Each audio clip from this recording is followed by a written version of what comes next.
Hey guys, thanks for hanging out. Today what I want to talk about is a 10-22 I put together for my wife. One thing the 22 does is it draws people in.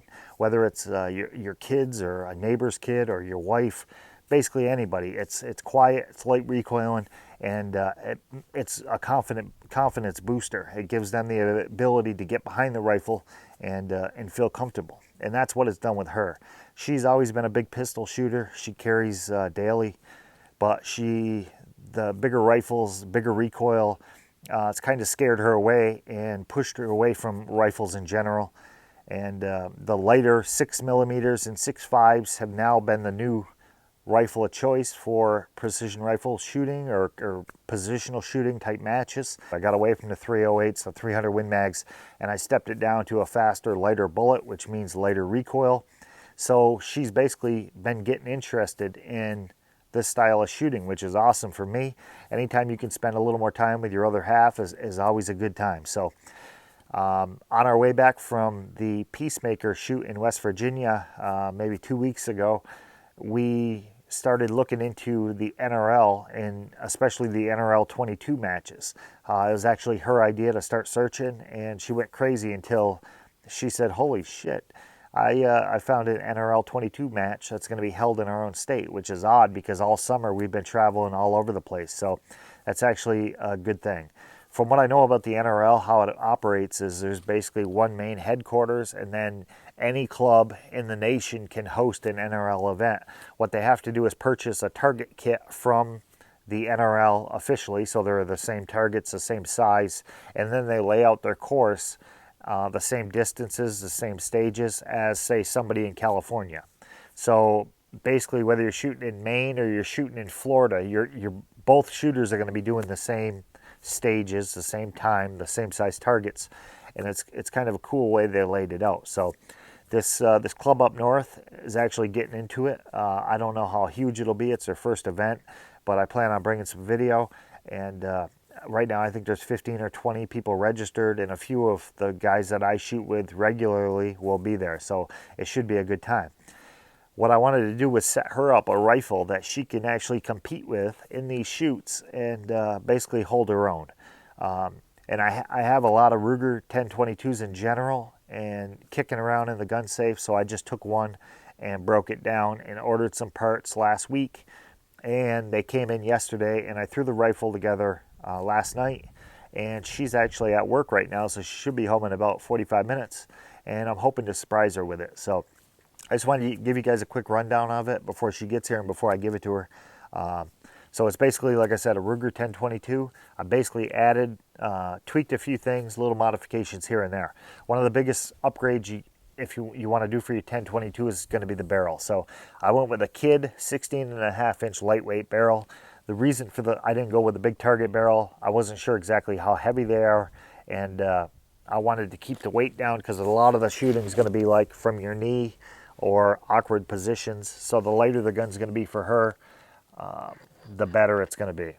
It didn't come with any sling studs, so I didn't have a way to attach a bipod, so I drilled and tapped and mounted a pick rail on the front for an Atlas bipod.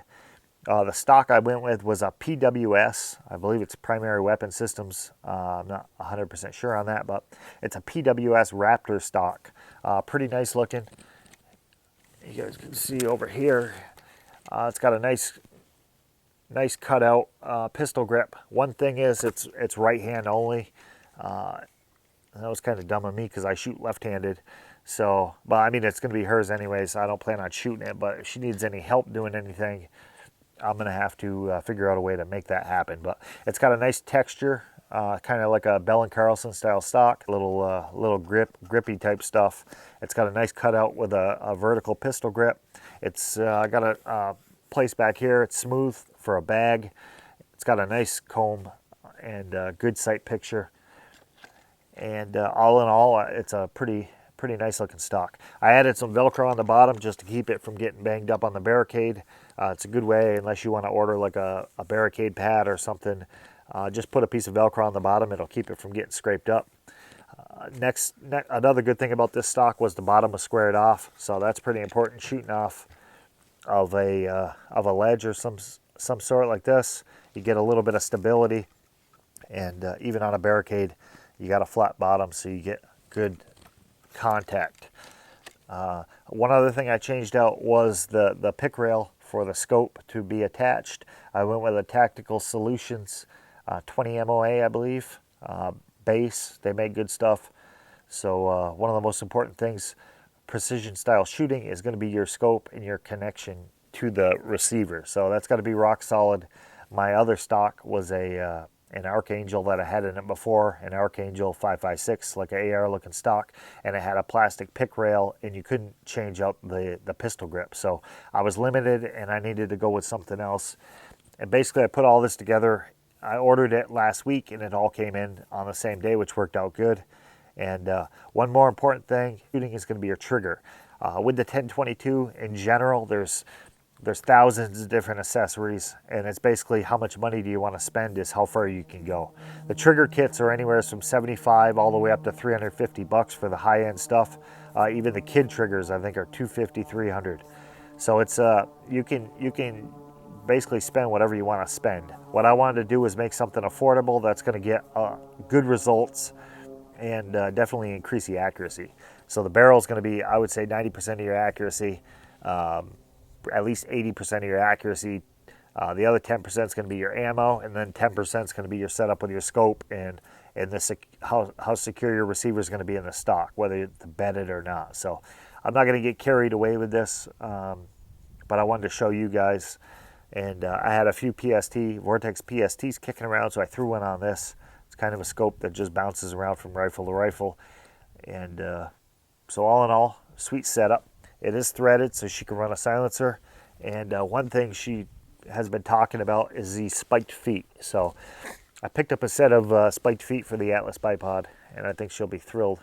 So she should be home 20 minutes, half an hour now. I don't know how long I've been talking for, but what we're going to do when she gets home is I'm going to give it to her. Hopefully I can get it on camera, and then we're going to take it out back, shoot a few groups, see if we can get dialed in.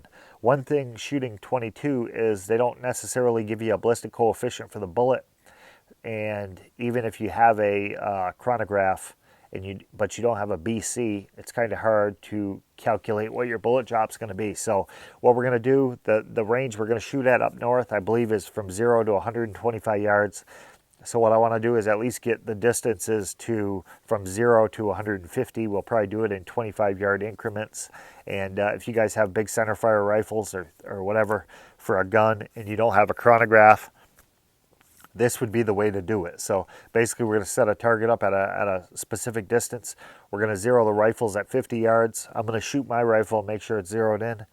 And we're going to zero at 50, and then we're going to bring the target in, or we're going to walk into the target closer. I want to get distance at 25, and then we'll be zeroed at 50, and then we'll go out to 75 and calculate the bullet drop, and then translate that into the scope, into the right dial or the right dope to bring our bullet up to make impact at 75, 100, 125, 150. We're going to write all that information down, and then maybe tomorrow we'll go out just to verify once again that the zeros are good, and then Sunday morning we're going to be heading up north for that shoot. So hopefully she's excited about this. I wanted to share it with you guys before I gave it to her, and she should be here anytime. So I'll see you guys in a few. How you doing? Hey, how you doing? How's work? That was all right. Huh? Busy. Good. What are you doing? Check out this. How much? Oh, What? where'd you get that? That's nice. Where'd you get that? I'll put it together. You did? I ordered the parts last week. Well, it's semi-automatic, so it should help you with the bolt a little bit. Oh, it's so light. I love it. How are you going to shoot that? It's right-handed. It ain't for me, it's for you. It's for me? Yeah. No, it's not. Are you serious? Yeah. Let's go shoot it. Are you serious? For real? It's my own? Yeah. No way. Oh, let's go shoot it. Let's go. We got a zero. Let's go now. Oh, that bag there is yours too. Are you kidding me? Why'd you do all this? Oh, I want to It's a shooting mat. Let's go. Oh, thank you. Oh my God, I'm so excited. Now I have my own shoot to shoot, my own gun to shoot in that shoot. Oh, yes. Look at these bad boys. So we got a target set up here, 50 yards. We're just going to get a quick zero, and we're going to back it up a little bit, see what our hold's going to be at different distances.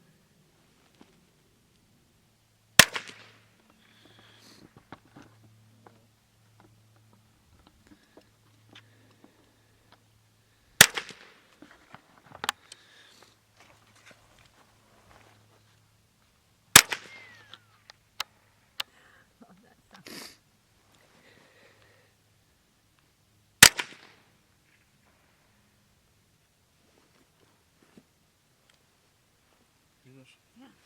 No, you don't. Yeah, I felt it. See that button? Yeah. Right here? Yeah. You pull it back, take it off, push it up. Okay. See?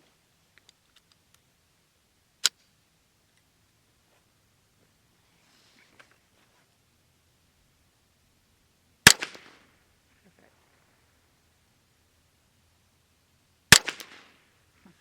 Do the same hole. Again. Take your time.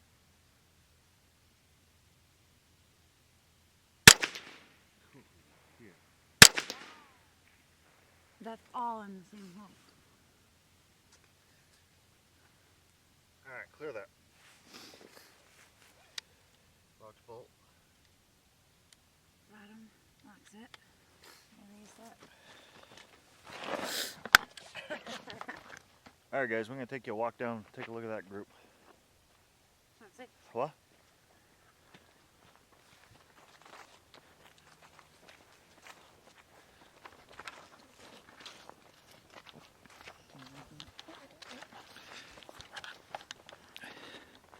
And that last group hit that piece of metal bar. I think it kicked it off. I figured it was right in line. Otherwise it would have been... Wow, look at that. Oh, that's awesome. 4 in there, and then it hit that bar. Yeah, because it was right in line with it. Alright, so we got that zeroed. We're going to shoot some, hold this.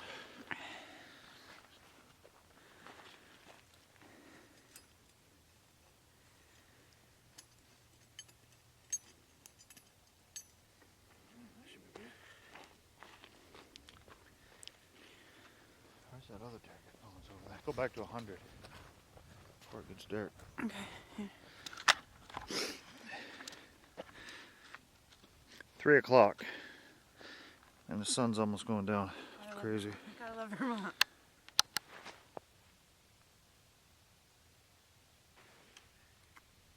Should I pull it over closer to you, or? That's good. Just let it go. Perfect. Aim for that. The steel over there. Which one? On the far one? The far steel? Or the little orange one? Huh?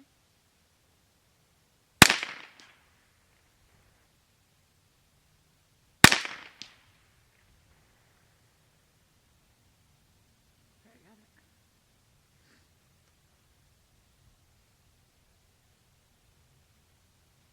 Should I write this down? Oh, I can put it in my phone.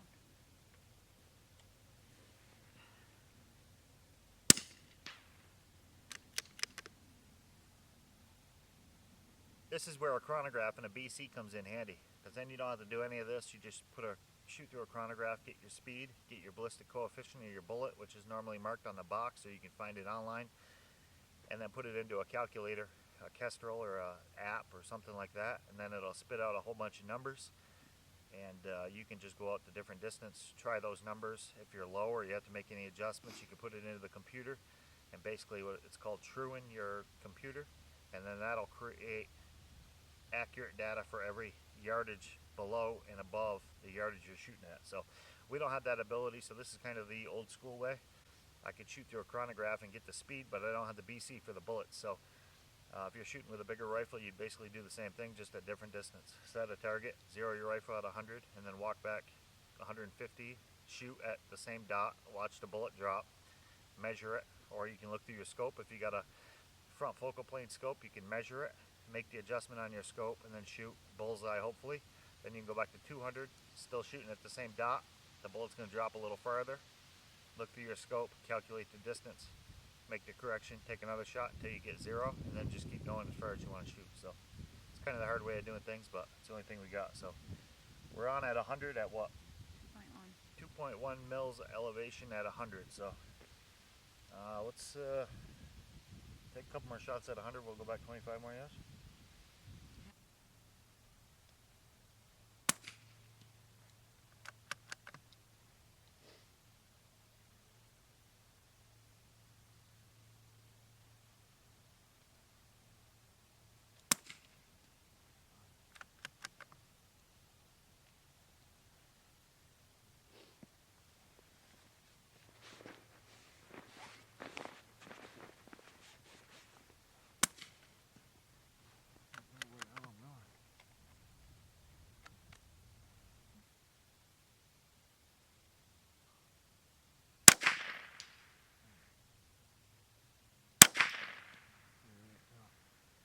Steady.